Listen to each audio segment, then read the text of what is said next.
જય ગૌ માતા। સંજયભાઈ ઢોલરિયા। આજે જે ગાયનો પોદરો ગોબર, ગાયનું જે ગોબર હોય એમાંથી આ પ્રોડક્ટ બનાવવામાં આવે અને આ ભરતભાઈ જે ગૌ પ્રોડક્ટ બનાવે છે એમાં તમે જોઈ લો એ ગાયને છાણ ચોથવું આ તે એ જે લોકો કહેતા હોય છે, પણ આ જે ગાયના ગોબરની જે વેલ્યુ સમજીએ તો આ રીતે થાય।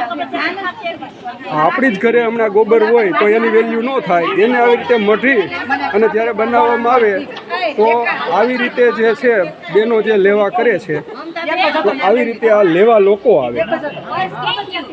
હવે આમાં ક્યાં ગાયના ગોબરને ચૂંટવાની વાત આવી? એટલે બેનો તમે સમજો। અને આ જે છે પ્રોડક્ટો આ બધી ફાયદાકારક છે, હાનિકારક કાંઈ કેમિકલ નથી આવતું આમાં। આ વેલ્યુલેશન જે થાય છે અને આની માંગ જે છે